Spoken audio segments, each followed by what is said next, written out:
अनि त्यहाँदेखि सबैलाई त्यो बिहान जुरुक्क उठ्ने हजुरबा। अनि त्यहाँदेखि घरमा को छ छैन, अनि घरमा उठेका छन् छैनन्, को अघि उठ्छ अनि त्यहाँदेखि हेर्दै हेर्दै त्यो फेरि मान्छेलाई मात्रै होइन, अँ, गाई बस्तु सबै सबै हेर्दै हेर्दै हेर्दै हेर्दै हेर्दै तल पुच्छरसम्म जाने। अँ, अनि फेरि तपाईँको खख खख गर्दै गर्दै गर्दै गर्दै गर्दै गर्दै अनि घाँस काटेको छ कि छैन गाई बस्तुलाई, अँ, अनि घाँस छ भनेदेखि सरक्क त्यो घाँस हालिदिने। अनि त्यहाँदेखि गर्दै गर्दै गर्दै गर्दै माथि आउने, अनि माथि आएर तपाईँको चिया खाने। चिया खाइसकेपछि फेरि अनि जाने, एकलट फेरि जाने। अनि उठेका छैनन् भने अनि कराउँदै आउने।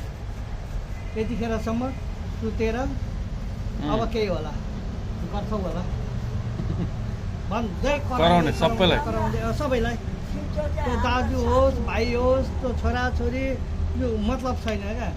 अनि त्यसो गर्दै गर्दै गर्दै गर्दै आउने। अनि त्यहाँदेखि चाहिँ कोही कोहीलाई चाहिँ अनि यतिखेरसम्म सुतेर बाइचान्स अनि भेटिहाल्नु भयो अनि आयो भनेदेखि यतिखेरसम्म सुतेर गरी खान्छौँ।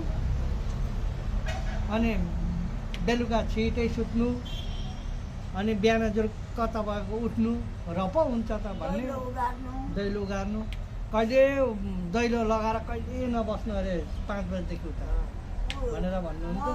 मामै सरेर पनि दैलो उगार्छु नि त। अनि त्यो गरेर यो गर्नुभएको। भगवान जान्छन् अरे क्या, दैलो गुरुक्क उगारिदिनु पर्छ।